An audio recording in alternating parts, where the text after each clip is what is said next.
પોપટ ભૂખ્યો નથી, પોપટ તરસ્યો નથી. એક નાનકડું ગામ હતું. ગામના પાદરે ઘણા નાના મોટા ઝાડ હતા.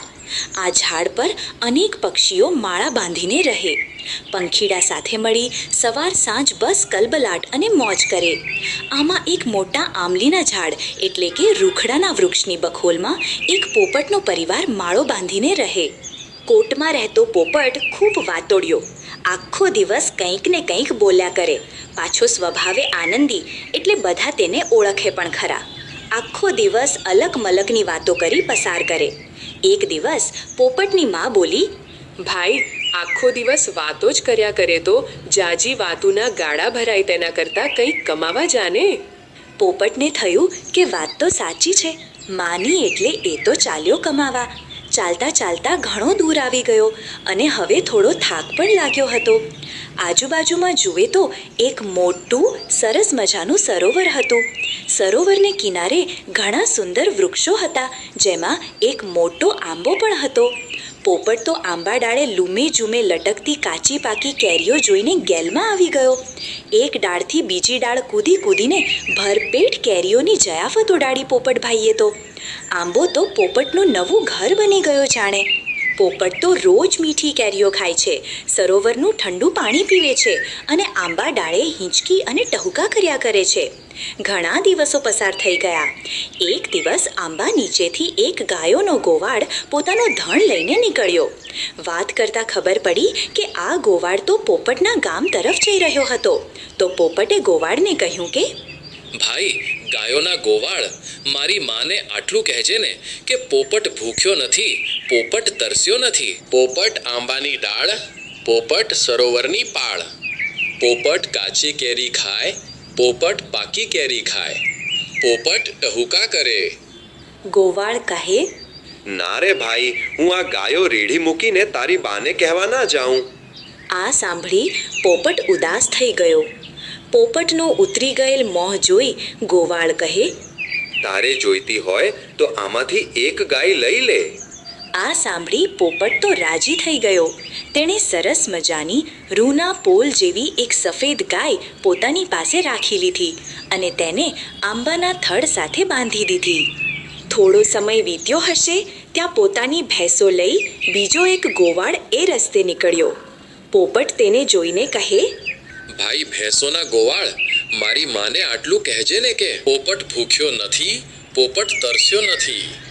પોપટ આંબાની ડાળ, પોપટ સરોવરની પાળ. પોપટ કાચી કેરી ખાય, પોપટ પાકી કેરી ખાય. પોપટ ટહુકા કરે. ભેંસોનો ગોવાળ કહે, ના રે ભાઈ, હું આ ભેંસો રેઢી મૂકીને તારી બાને કહેવા ના જાઉં. પોપટ ફરી ઉદાસ થઈ ગયો.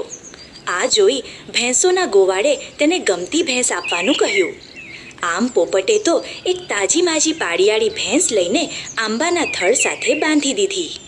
આમ રોજ કોઈક ગોવાળ ત્યાંથી નીકળે અને પોપટ પોતાનો સંદેશ માને આપવા કહે, પણ કોઈ ગોવાળ જઈ ન શકે.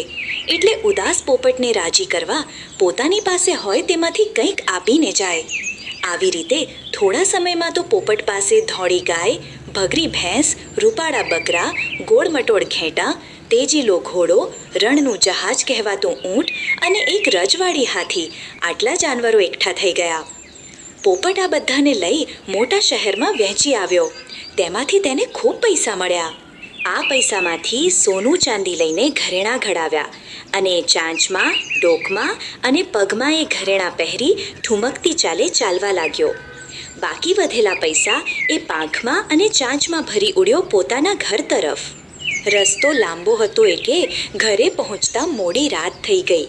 પોતાના ઘરનો દરવાજો ખટકાવતા પોપટ તેની માને કહે કે, માં, બારણા ઉઘાડો, પાથરણા પથરાવો, ઢોલિયા ઢળાવો, શરણાઈઓ વગડાવો. પોપટ પાંખ ખંખેરે. માને થયું આટલી રાત્રે પોપટ થોડો આવે કંઈ?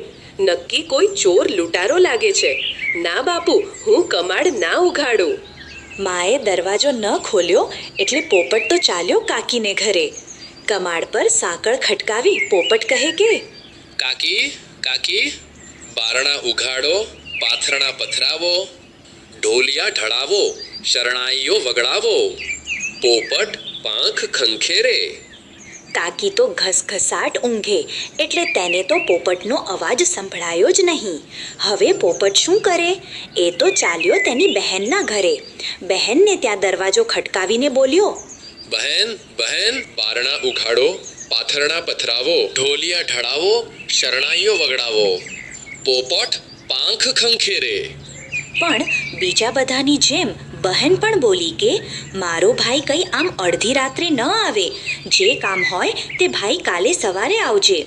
પછી તો પોપટ માસી, ફોઈબા અને મામીને ઘરે પણ ગયો, પણ સૌએ આટલી રાત્રે પોપટ પાછો ન આવે એમ સમજી ઘરનો દરવાજો ન ખોલ્યો.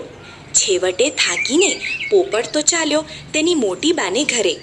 મોટી બા તેને બહુ વહાલ કરતી હતી એટલે ત્યાં જઈ જેવો દરવાજો ખટકાવ્યો કે મોટી બા તરત તેના વહાલા દીકરાનો અવાજ ઓળખી ગઈ. ફટાક કરતા કમાડ ખોલી મોટી બા બોલી, લે આવી ગયો મારા દીકરા, આવ આવ તારા દુખણા લો મારા વહાલા. પછી તો મોટી બાએ હરખભેર પાથરણા પથરાવ્યા, ઢોલિયા ઢળાવ્યા, શરણાઈવાળાને બોલાવી અને શરણાઈઓ પણ વગડાવી.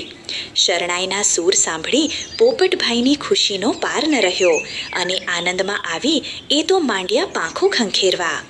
પાંખમાંથી અને ચાંચમાંથી જાણે પૈસાનો વરસાદ થયો અને આખું ઘર પૈસાથી ભરાઈ ગયું. પોપટ આટલું બધું કમાઈને આવ્યો એ જોઈ મોટી બાને અપરંપાર આનંદ થયો. શરણાઈના સૂરે નાચતા કૂદતા પોપટને ક્યારે ઊંઘ આવી ગઈ એ પણ ખબર ન પડી. સવાર થતાં જ મોટી બાએ પોપટની માને બોલાવી બધી વાત કરી અને પૈસા તેમજ ઘરેણાં તેને સોંપી દીધા. દીકરાને આટલું કમાઈ અને હેમખેમ ઘરે પાછો આવેલ જોઈ પોપટની મા અને બધા સગા સંબંધીઓ ખૂબ ખુશ થયા.